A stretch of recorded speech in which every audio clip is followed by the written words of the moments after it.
Welcome to Game Changers with Molly Fletcher, where we take you behind the scenes with peak performers to learn what makes them tick and discover how you can apply their lessons to your life. I'm your host, Molly Fletcher.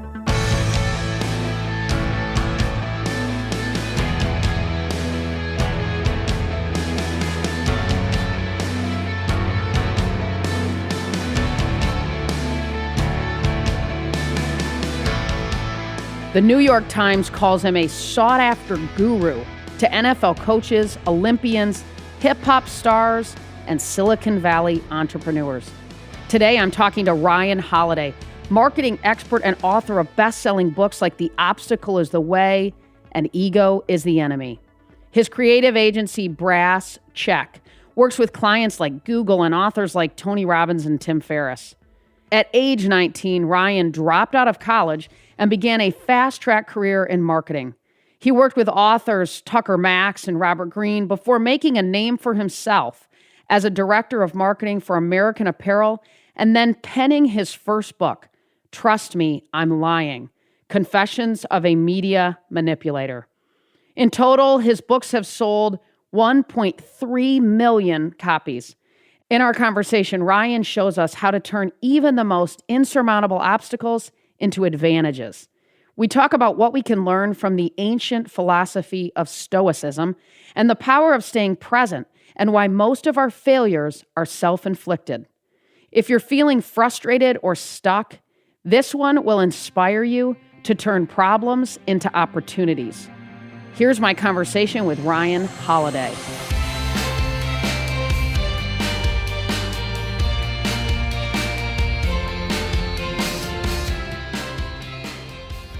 Ryan, it is such a pleasure to have you on. I'm a fan of all the work that you do, and the books that you've written are so impactful for me, and I know for so many others. And you know, as I look at all the books you've authored and you've wrote on so many different topics, one of the questions I wanted to ask is, how do you decide what book is worth writing?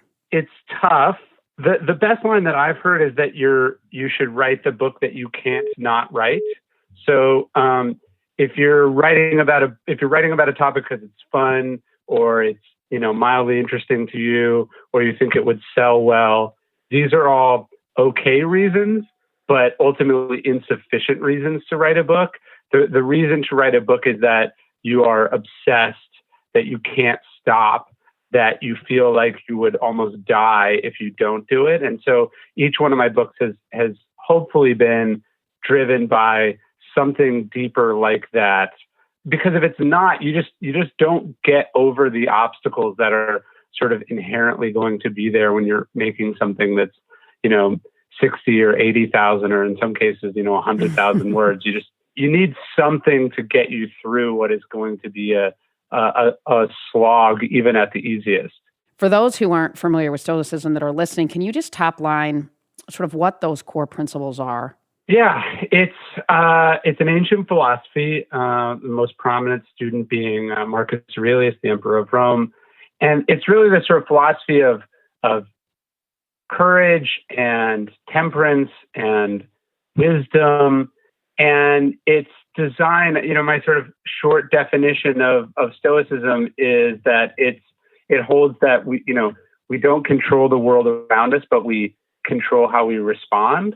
Mm-hmm. And so it's this idea of sort of separating out what's in your control from what's outside your control, and then focusing very exclusively on what's inside our control.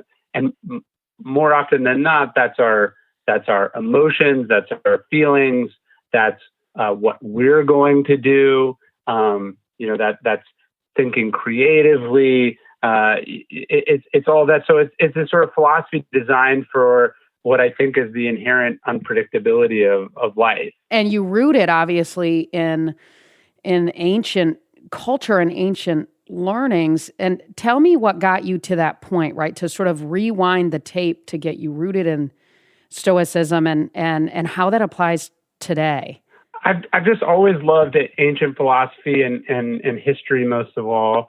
And before I was a writer, I was a research assistant to a writer named Robert Greene, who wrote this wonderful book called The 48 Laws of Power. And the first time I read it, it just it was like, oh, wait, this is history, but not boring, right? Or this is a bit, and then conversely, this is like a business book that's not all, academic studies or, stories about the author's friends.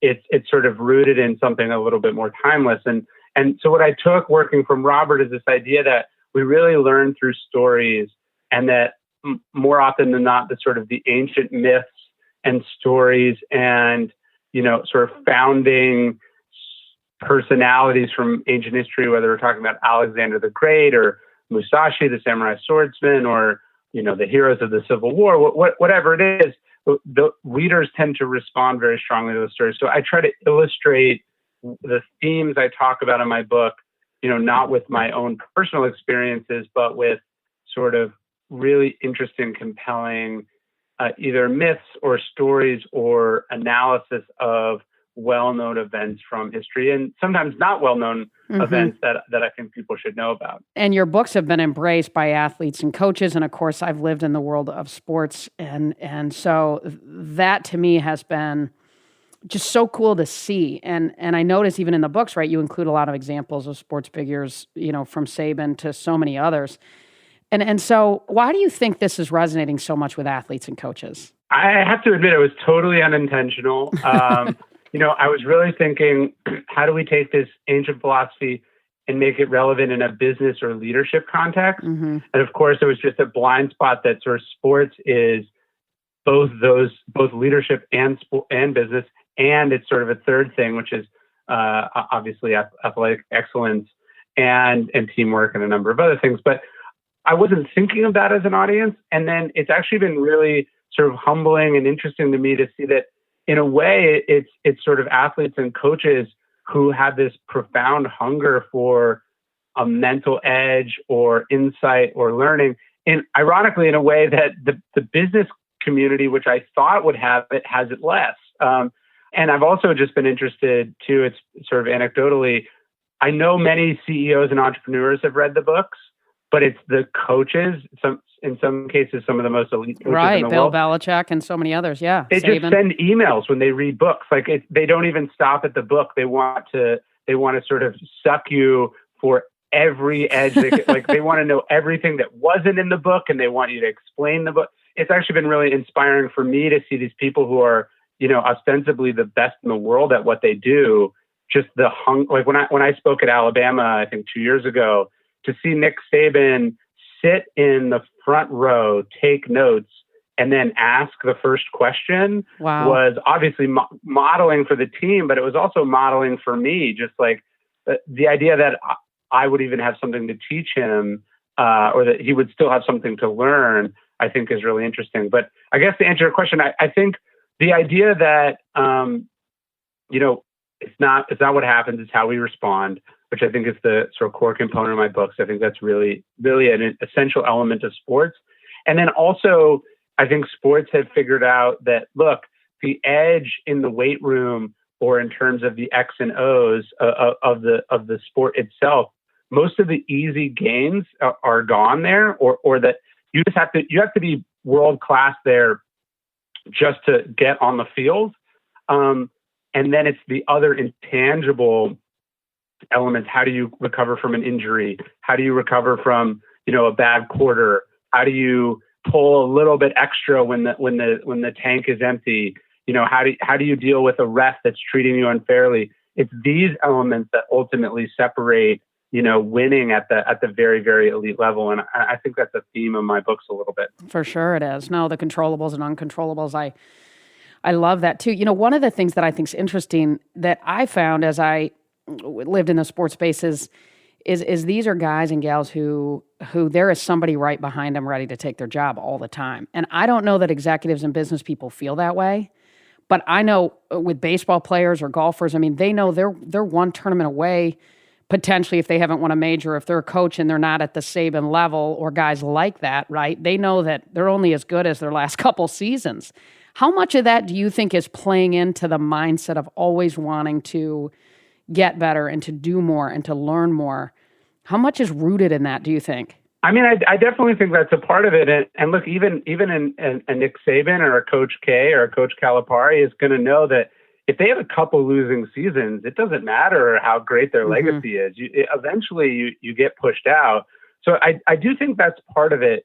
But I don't know. I've always been more interested in, I think, look, there's competition. There's always people trying to beat us. But I think for the really talented people, when you look at why they've failed, it's almost always a self-inflicted implosion. You know, I've spoken a number of times now, and it turned out he's a fan of the book, to Lane Kiffin.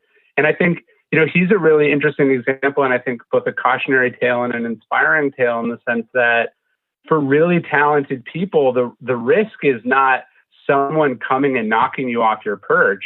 It's saying something, it's doing something, it's taking something for granted in a way that turns out to be catastrophic. And so I think one of the reasons you see this sort of relentless focus on improvement is that it's a wall against ego and hubris and complacency.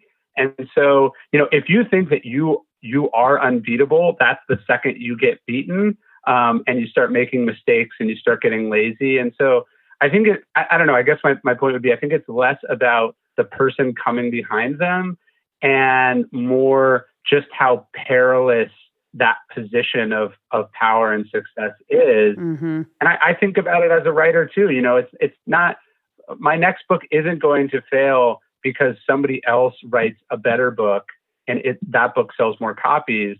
My next book will fail because I phone it in, you know, because I don't try as hard, or I get lazy, or I take my readers for granted, or any number of those things. I think we're mostly in a competition with ourselves. You know, I wrote a book on fearlessness. Where does fear sit inside of that continuous sort of drive to learn and win with some of these guys? There's a line from one of the Stoics that I like where he says, hope and fear are the same.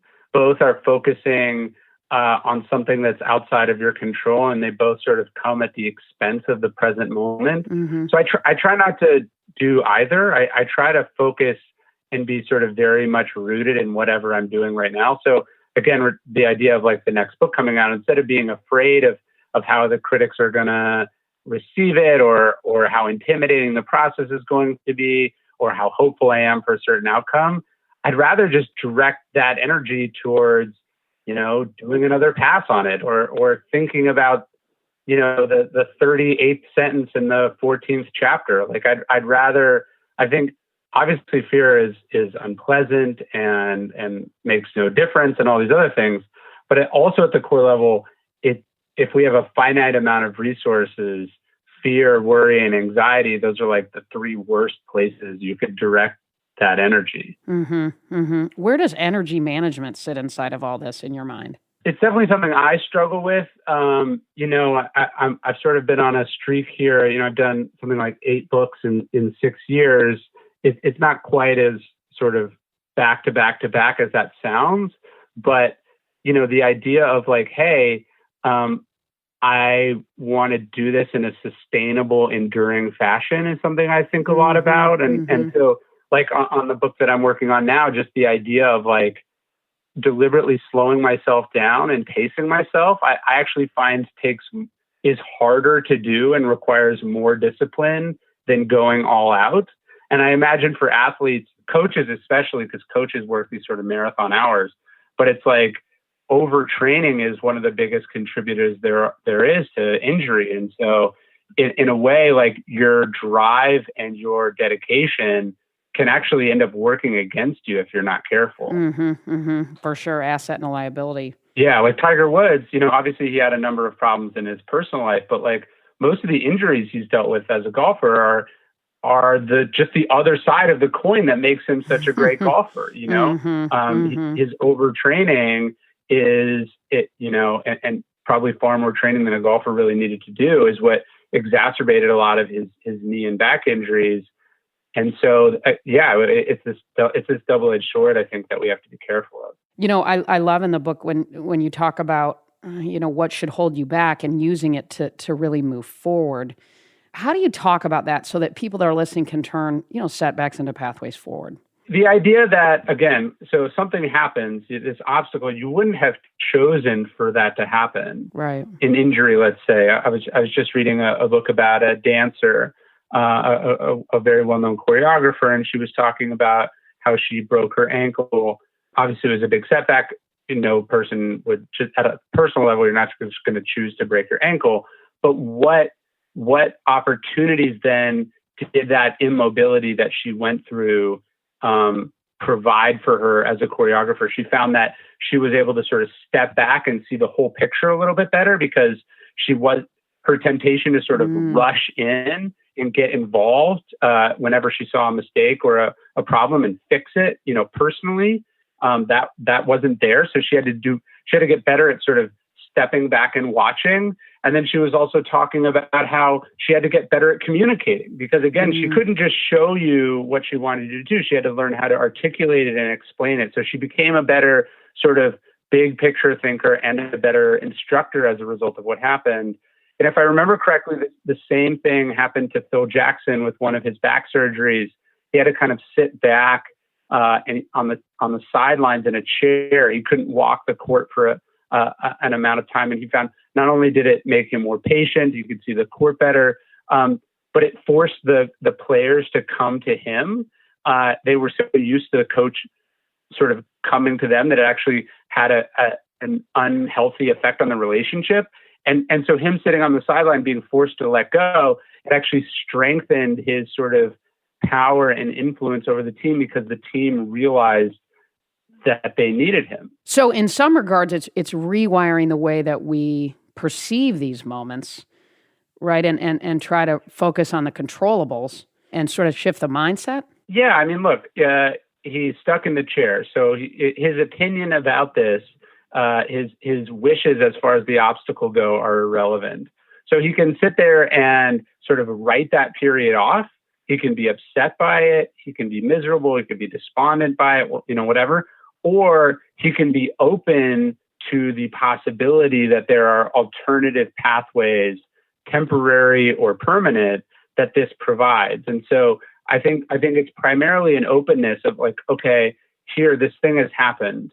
Well, now what can I do with this new status quo?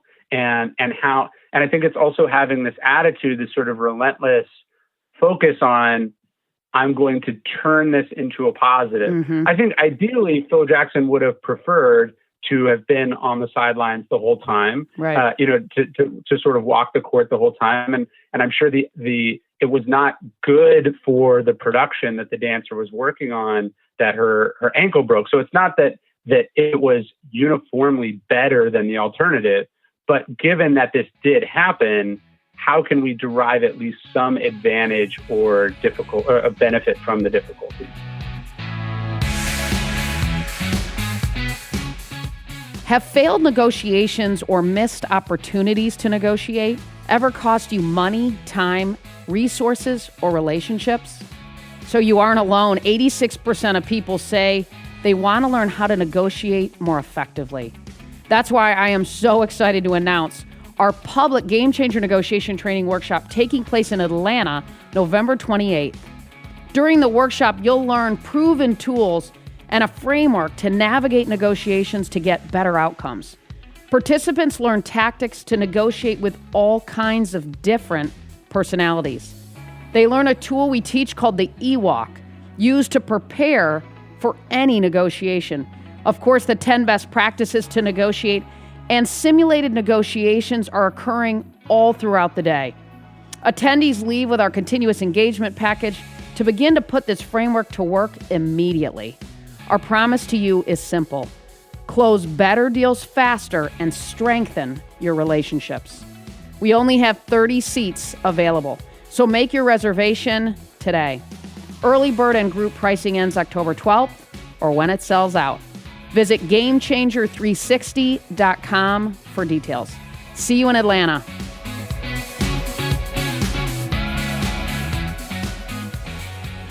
How do you advise people to, embrace the sort of discipline of perception, right? I mean, you talk about the discipline of perception.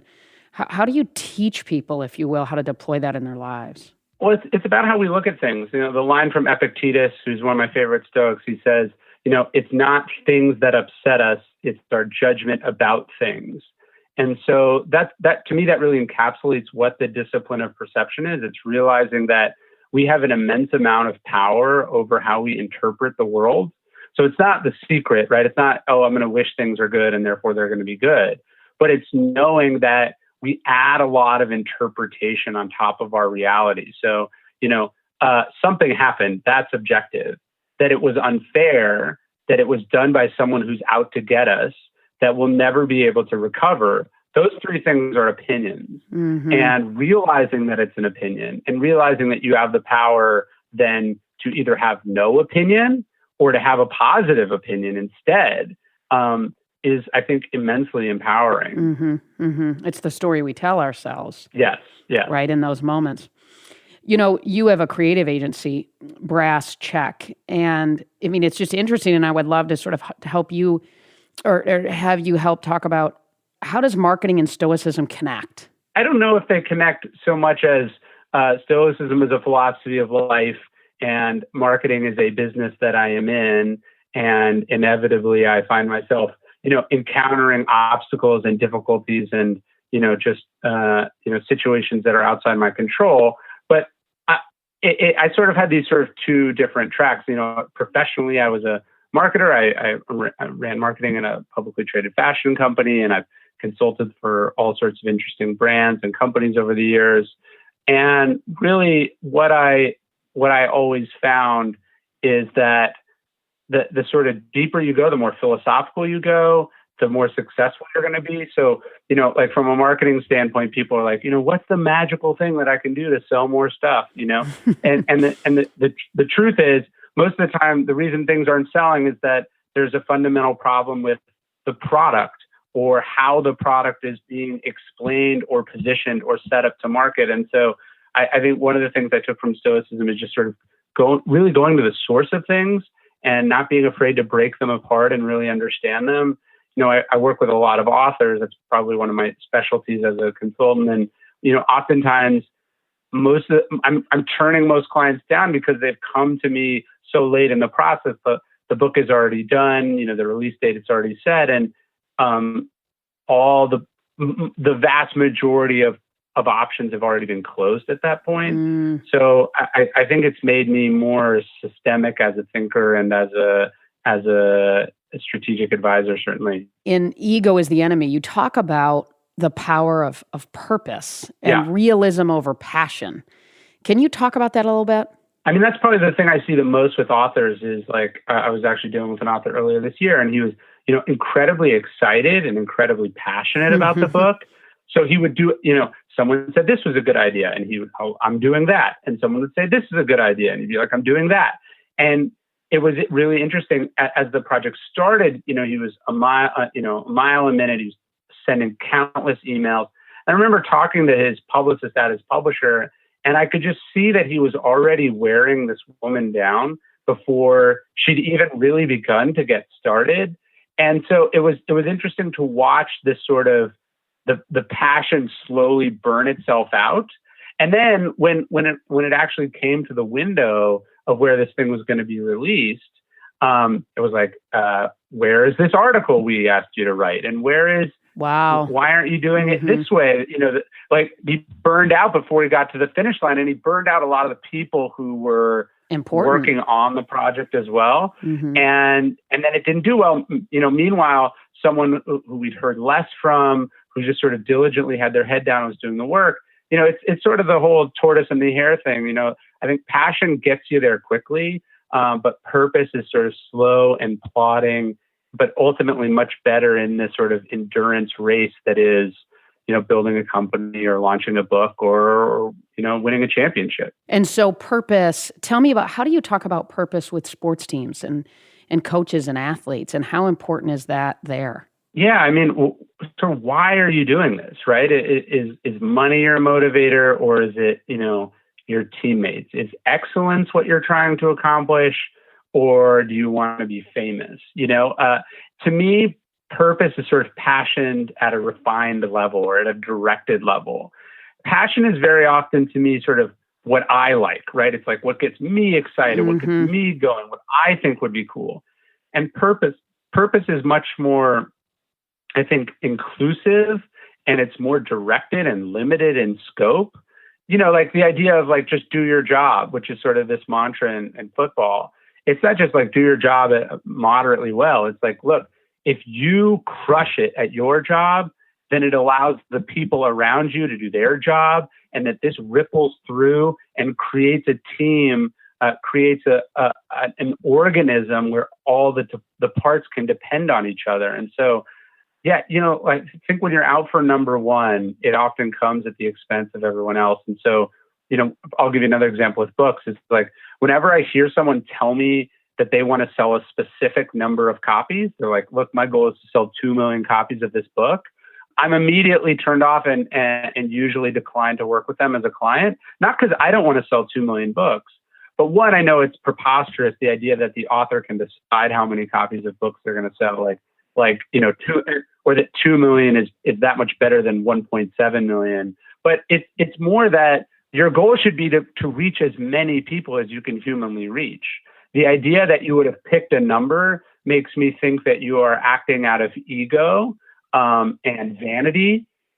If your goal is to do everything you can to market your book, then I'm much more impressed. So somebody who wants to win a championship, to me, is probably a better person to bet on than somebody who wants to set the all-time passing record, because that's about them. I mean, and you talk about, it sounds like you sort of root back down into controllables, into what you can truly control in an authentic, purposeful way. Yes.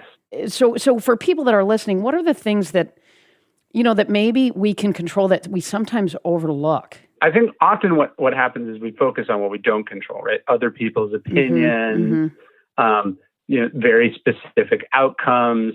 What we forget we control is what we are going to do. We control our reactions, our thoughts, our emotions. We also control the ability to change directions if we're heading towards a wall or a dead end.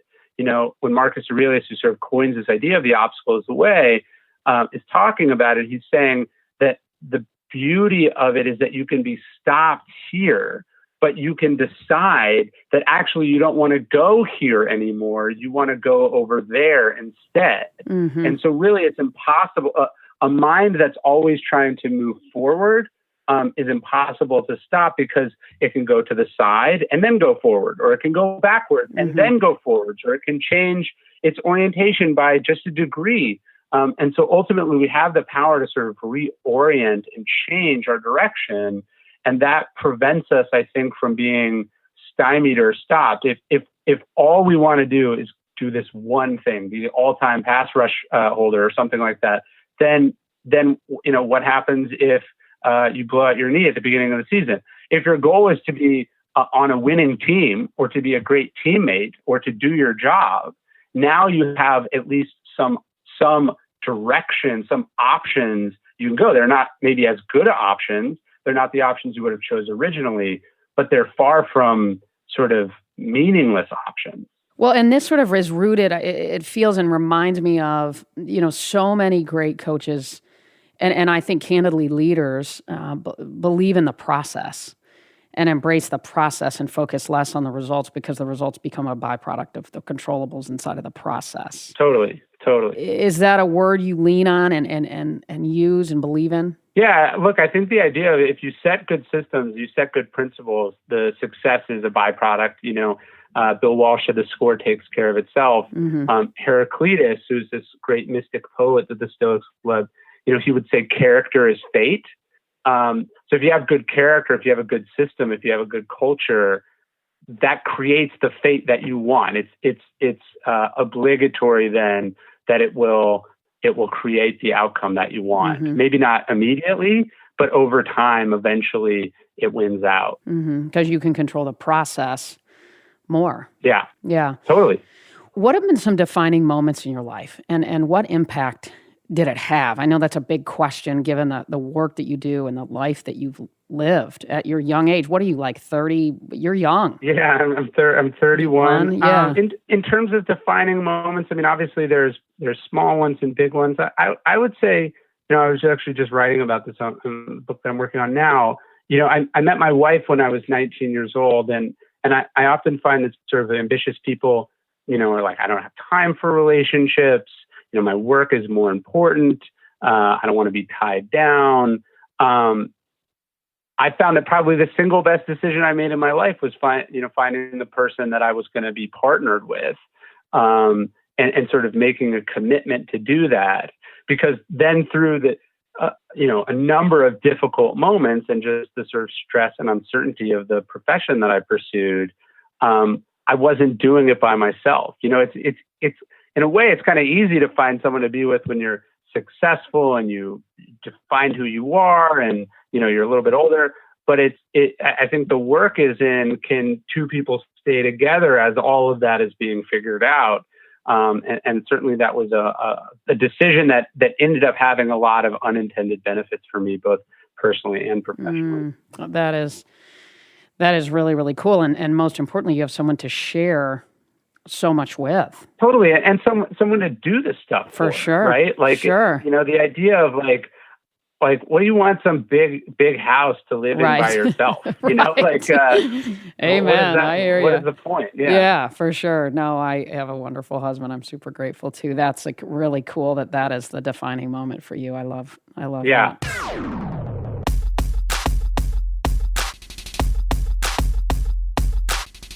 So we end with rapid fire, Ryan, and I could talk to you for the entire afternoon, but I know you have cows to milk out on your farm. No, I'm kidding.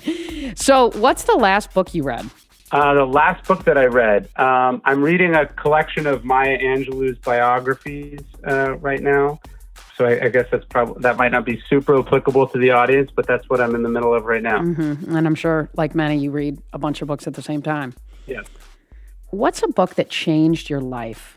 When I was 19 years old and I read Marcus Aurelius's Meditations, it's sort of, I wouldn't be talking to you now if I hadn't read that book for a lot of reasons, but namely that it ended up sort of creating the direction that I ended up going sort of professionally and creatively. It's the sort of the spine that goes through all the writing that I do. Mm-hmm. What's one thing on your bucket list? That is a good question. Again, I feel like I'm evading the questions, but I do feel like I sort of go around. I don't feel like I go around and there's like a bunch of things that I haven't done that I really want to do, which to me is also sort of part of the larger idea of just like sort of being present. There's things that, fall in my lap or they become obvious and I go, that's really cool. I want to do that right now. But I think one of the biggest forms of wealth is just the idea that you enjoy your life and where you are now, and you don't need to be somewhere or doing something else. Mm-hmm, mm-hmm. This is rapid fire, so I'm not supposed to do this, but like you, I don't like to follow the rules too much. And so tell me this, how do you work to be present in such a busy world and you have lots of things pulling on you? How does that work for you? Because I think that's something that I often hear. It's hard in this world that we live in today to be present. Yeah, I keep this coin in my pocket that we had made based on a chapter in The Obstacle's Way, but it says Memento Mori on it, which means remember you will die. And on the back it has a quote from Marcus Aurelius, and it says, you could leave life right now, let that determine what you do and say and think. And to me, it's sort of one of the core functions of Stoicism. We sort of meditate on, we're aware of our mortality, and this prevents us from dwelling on the past and then worrying about the future. And it roots us very much in where we are right now. And so I just reach in my pocket and I touch it, or I bring it out and I flip it a couple times. And it's just a good reminder not to take stuff for granted. Or you peek at your tattoos. That's true. Yeah. That's true. So the show's called Game Changers. So one last question. What's a game changer that inspires you, or who's a game changer that inspires you and why?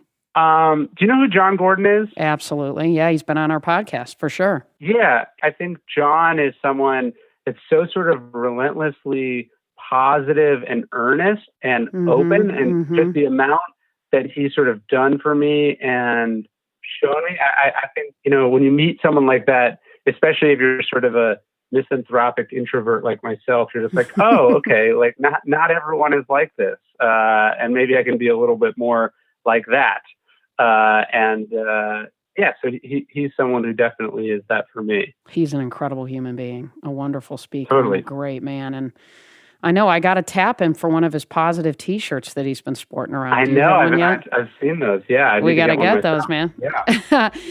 Ryan Holiday, you are a gift to so many, and your books inspire me and I know so many others. Thank you so much for coming on today and for the work that you do. Of course. Thanks for having me.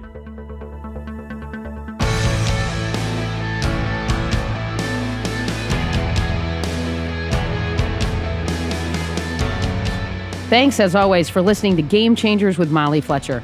If you like the show, be sure to subscribe on Apple Podcasts. There you can listen to previous episodes and leave us a review, which helps other people find out about the show. For more about me, visit mollyfletcher.com. Until next time, stay curious and be bold.